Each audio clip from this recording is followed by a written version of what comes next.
بسم اللہ الرحمن الرحیم۔ ڈیئر طالبات، ہم نے 10ویں حدیث مبارکہ کی تشریح پڑھ لی جو کہ رزق حلال کے بارے میں ہے۔ اللہ پاک ہمیں بھی رزق حلال کھانے کی توفیق ارزانی عطا فرمائے۔ آگے 11ویں حدیث مبارکہ بھی چھٹی احادیث مبارکہ جیسی ہے جو کہ ہم پہلے پڑھ چکے ہیں۔ متشبہات سے اجتناب یعنی کہ شک و شبہ والی چیزوں سے بچنا۔ ان سے ابی محمد الحسن ابن علی ابن ابی طالب، حضرت ابو محمد حسن بن ابی طالب رضی اللہ تعالیٰ عنہ سے روایت ہے، سبتی نواسے، سبت من نواسا، سبتی رسول اللہ جو کہ آپ صلی اللہ تعالی وسلم کے نواسے ہیں، و ریحانات ہی اور ان کے نازبو یعنی پھول ہیں، ریحانہ پھول کو کہتے ہیں۔ یہاں پہ شورٹ کوسچن بھی آ رہا ہے کہ ریحانۃ الرسول کس کا لقب ہے یا ریحانۃ الرسول کسے کہا جاتا ہے، تو جواب کہ ابو محمد حسن بن ابی طالب کو ریحانۃ الرسول کہا جاتا ہے۔ قالا بیان کرتے ہیں، حفظتو واحد متکلم کا صیغہ، حفظتو یاد کی میں نے، من سے رسول اللہ یعنی کہ آپ صلی اللہ تعالی وسلم سے میں نے یہ بات یاد کی، دعا چھوڑ دے، ماں جو یریبو کا تجھے شک میں ڈالے، الا طرف ما لا یریبو کا جو تجھے شک میں نہ ڈالے۔ انہوں نے کہا کہ میں نے رسول خدا صلی اللہ تعالی وسلم سے یہ بات یاد کی کہ جو بات تجھے شک میں ڈالے اسے چھوڑ کر اس بات کی طرف مائل ہو جائے جو تجھے شک میں نہ ڈالے۔ رواہ روایت کیا ہے ترمذی جو من نسائی، ترمذی اور نسائی نے اس حدیث مبارکہ کو روایت کیا ہے۔ وقالا اور کہا ترمذی نے، حدیث حسن صحیح، یہ حدیث حسن و صحیح ہے۔ جی تو یہ حدیث مبارکہ چھٹی احادیث مبارکہ کی تشریح میں بھی ہم پڑھ چکے ہیں۔ اگر چھٹی احادیث مبارکہ کو تشریح میں ایڈ کرنا چاہیں تو کر سکتے ہیں۔ ان شارٹ حدیث مبارکہ کے مطابق جو شبہات سے بچا تو اس نے اپنے دین اپنی عزت کو سلامت رکھا، اور جو شخص شبہات میں پڑ گیا بالآخر وہ حرام میں پڑ گیا۔ تقویٰ کی روح اصل پرہیزگار یہی ہے کہ شک و شبہ والی چیزوں کو بھی چھوڑ دیا جائے، جیسا کہ نبی کریم صلی اللہ تعالی علیہ وسلم نے فرمایا کہ شک و شبہ والی چیزوں کو چھوڑ کر وہ کام کرو جس میں شک و شبہ نہ ہو۔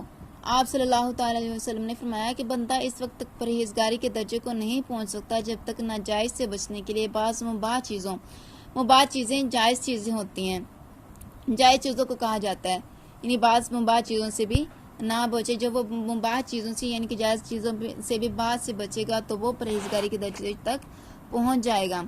شک و شبہ میں کے کھانا میں حضرت ابوبکر صدیق رضی اللہ تعالیٰ عنہ کا کیا کردار تھا؟ حضرت ابوبکر صدیق رضی اللہ تعالیٰ عنہ حرام اور مشتبہ مال سے بہت زیادہ بچا کرتے تھے۔ حضرت ابوبکر صدیق رضی اللہ تعالیٰ عنہ کا ایک غلام تھا جو مزدوری کر کے لاتا تھا جتنا اس کے ذمہ مقرر تھا، اپنی مقررہ آمدنی میں سے حضرت ابوبکر صدیق رضی اللہ تعالیٰ عنہ کو کھانے کے لیے دے دیتا۔ ایک دفعہ وہ کما کر لایا، حضرت ابوبکر صدیق نے اس میں سے کچھ کھا لیا۔ غلام نے عرض کیا کہ آپ جانتے ہیں یہ کیا ہے اور کیسا مال ہے جو آپ نے تناول فرمایا ہے یعنی کہ آپ نے کھایا ہے؟ حضرت ابوبکر رضی اللہ تعالیٰ عنہ نے فرمایا کہ کیسا مال ہے؟ غلام نے عرض کیا، میں نے جاہلیت کے زمانہ میں ایک شخص سے جھوٹ کی کہانت کی تھی، جوتشیوں اور نجومیوں کی طرح من گھڑت بات گھڑی تھی، آج اس نے میری اس کہانت کی مزدوری دی ہے، یہ وہی ہے جو آپ نے کھایا ہے۔ یہ سن کر ابوبکر صدیق رضی اللہ تعالیٰ عنہ نے جو کچھ کھایا تھا منہ میں ڈال کر کہہ کر دیا۔ شک و شبہ میں صحابہ کی احتیاط بہت زیادہ تھی، بھول کر اگر کوئی حرام مال یا شبہ کا مال کھائے تو معلوم ہو جانے کے بعد اگر ہو سکے تو کہہ کر کے اسے نکال دے۔ اسی طرح حضرت عمر رضی اللہ تعالیٰ عنہ کا مشہور واقعہ ہے کہ ایک مرتبہ آپ رضی اللہ تعالیٰ عنہ کو دودھ پلایا گیا تو مزہ بڑا عجیب سا پایا۔ دریافت کرنے پر معلوم ہوا کہ صدقے کے اونٹوں کا دودھ ہے۔ یہ سن کر حضرت عمر فاروق رضی اللہ تعالیٰ عنہ نے اپنے منہ میں ہاتھ ڈال کر سارا دودھ قے کر دیا۔ اسی طرح عدی بن حاتم نے نبی کریم صلی اللہ علیہ وسلم سے پوچھا کہ میں شکاری کتوں سے شکار کرتا ہوں، کبھی کبھار ساتھ میں دوسرا کتا غیر معلم یعنی کہ جو سکھایا ہوا نہیں ہوتا وہ بھی شریک ہو جاتا ہے، وہ شکار کو مار ڈالتے ہیں، یہ نہیں معلوم ہوتا کہ کس کتے نے شکار کیا ہے۔